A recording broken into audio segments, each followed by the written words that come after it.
It's been a while. The last couple of weeks have been taken up with my friend Mike's funeral and the scattering of the ashes at sea, which was quite a procedure and actually a funny story. Well, as funny as funerals get to be for me.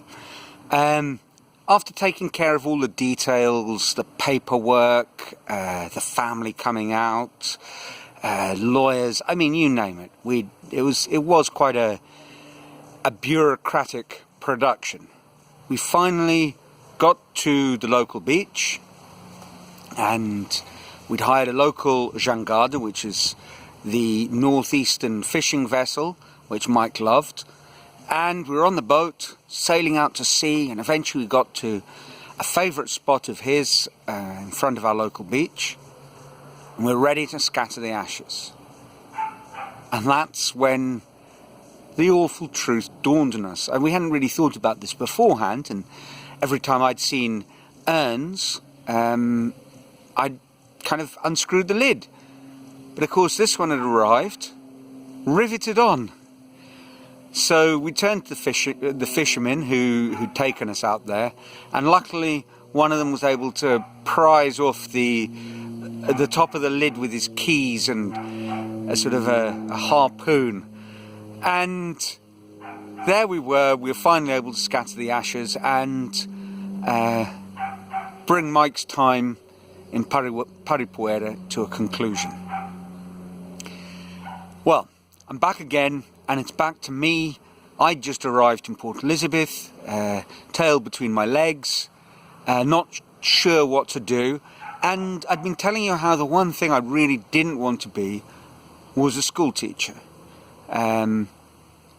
Now, I've given some reasons before, but I haven't really discussed the elephant in the room, which was the underlying reason, and that was, if you became a school teacher in South Africa at the time, when you did your compulsory national service, which was a thing that, quite frankly, I had no inclination towards, you had to do officers' training.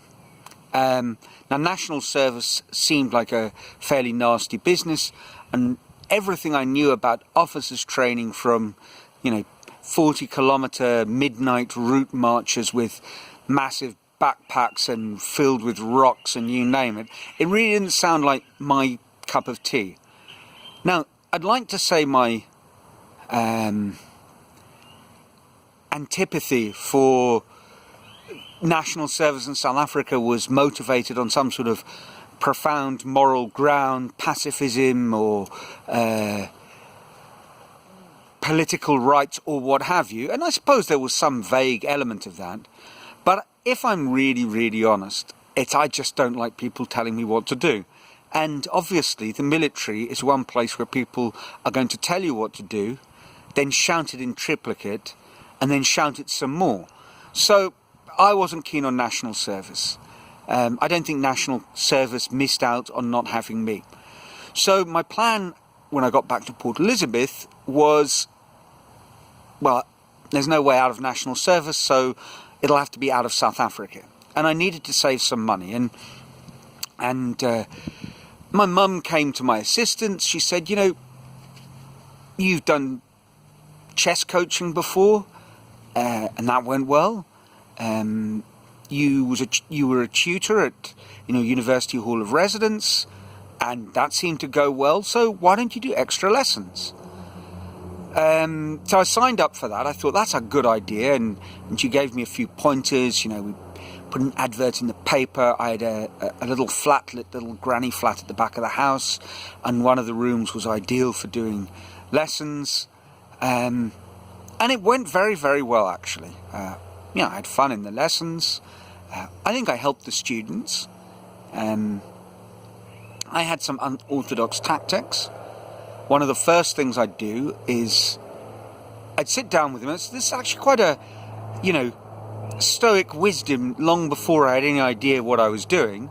But I started off my sessions with what tended to be obviously very desperate and weak maths students. And I'd begin by saying, look, you're worried about an exam. Yes. Well, let's consider that this goes disastrously.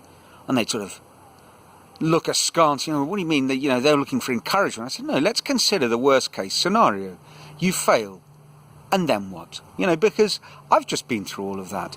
I failed a postgraduate exam. Here I am, life goes on. My parents still love me. They weren't exactly thrilled that they'd thrown a year's university tuition down the Swanee, but, life will go on, and the same will go on for you. So, relax, let's do our best and see what happens. And I think this was actually really helpful advice. And I was very successful with the students, to the point where I guess people started hearing that I was doing these maths lessons. Someone approached my father at his work, one of his clients, and she was saying, I was doing these maths lessons. She needed to take a 6-week sabbatical. Would I be interested in doing some maths teaching at the school where she was working in her stead? So I went and did that. That went well. The headmaster of VP Gray at the time, the school, David Blake's wife, was the head of the maths department at another school, and I got another job. That was another year and a half of maths teaching, and in the interim I was staying clear of military service by doing a very straightforward, that even I couldn't muck up, computer course at the University of Port Elizabeth. 1 credit, grinding along and somehow keeping the South African Defence Force at bay. And eventually I'd saved up enough, and I was able to, move on and seek pastures anew, fame and fortune in the UK. I returned to the UK after a couple of years, 18 months in Port Elizabeth, and the story continued there. I guess I still hadn't fully accepted that I was a maths teacher, and that, in a sense, was my immediate destiny. Although I had reached a point where I guess I was saying I was a maths teacher, albeit of a temporary kind. It was a in-between step until I found the thing I was meant to do. And at my grandmother's 90th, she was quite a local figure, still playing bridge. I ended up doing a speech in homage to her. Her son was a doctor, like her husband, her late husband, and he was called out for surgery. So, in the absence of Uncle Mike, I was drafted in very much at the last minute, and I made quite an interesting observation. There were 8 cousins, and over the years, everyone had speculated which of the 8 of us would become a doctor just like Joe Tarley. And it turned out the closest anyone came to becoming a doctor was my cousin Martin, who became a doctor of experimental physics, which is quite different to being a physician. So I pointed this out to everyone and said, no one, for whatever reasons, I hate to say what they were, but no one ever asked who was going to become a maths teacher like my granny Fan. But it turned out that I had become a maths teacher just like she was. So with the family legacy assured, there was at least, if not a doctor, a maths teacher in the house, I toddled off to England with a load of savings. It had been very, very successful. I'd sort of got my life back on track, and everything was starting to look rosy again. And, how things developed from there is again, there's more twists and turns, and I'll save those for another video. But I do want to make an observation. That's something that's really struck me lately, thinking about this, making this clip, where I'm living now. And a lot of people will say, anything is possible. If you've got the desire and the drive, you can do it.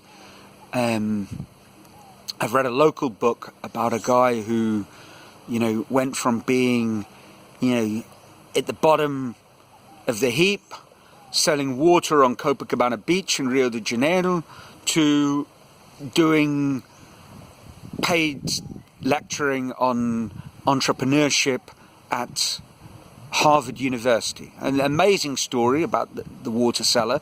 Again, I'll save that for another video. But in all of these self-improvement and, you know, drag yourself up from by the bootstrap sort of tales, I think people do underestimate the role that other people have in your recovery. You know, in the case of the water cellar, he came from a desperate straits, very poor family.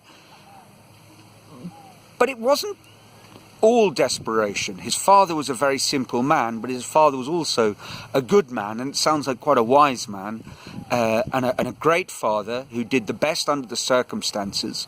He had aunts who helped him and grandparents, you know, and they couldn't help him with money necessarily, but they gave him a roof over his head and encouragement and unconditional love. And if I look at my own story, you know, and this is where it maybe gets a little bit interesting for me, you know, yeah, I suppose pieced it all together, and there was a lot that I did, but the truth of the matter is there was a lot done for me. You know, my parents helped me by giving me a place to stay, by being understanding and forgiven when I'd frankly done everything possible to lose their trust and patience. The community supported me. I'd had a fantastic education. You know, I became a maths teacher, and I said in earlier videos, I spoke about maybe some of the lower points in my high school education. The truth was, my maths teachers were fantastic. Well, two of them, Hugh Glover, was incredibly encouraging and a great teacher. And then later on, in the last 2 years, George Simmons, also fantastic sense of humour, very dry, brilliant teacher, fantastic notes on the board.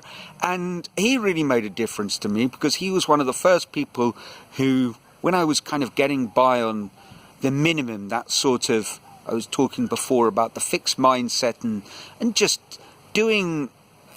falling into the trap of doing what's necessary to get by. You know, he called a spade, and he said, you know, you're getting okay results, but you're doing badly because you're not doing any work. And the only way you're going to move forward is by doing some work. And how about looking at this and doing a bit of work over there? And so he pointed me in the right direction, and really, really, I have those teachers and many others to thank for, I suppose, how things developed. It certainly wasn't something that just sprung out of my deep and boundless genius, because I don't believe in that. So before we fall into that kind of cliched, look, it's all up to you, pull yourself together, you can do it, I suppose another thing we could do is provide that support and helping hand to someone who needs it. And what I've thought about here is really necessary is who's going to be the person to give that helping hand to a local kid? Because quite frankly, in most cases, it's not their parents, because they have no idea how to move forward in this regard, because they know nothing. It's a world they know nothing about. They can build a house, they can plant some corn and what have you, but formal education is frankly a mystery if you're illiterate. And sometimes what people need is they need a helping hand, a mentoring, and they need it before they know they need it. So I think something we can all do is provide that kind of unconditional support where it's needed and when it's needed.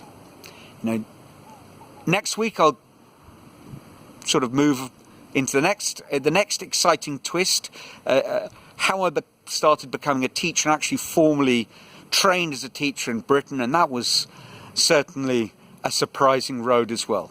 Until then, ciao.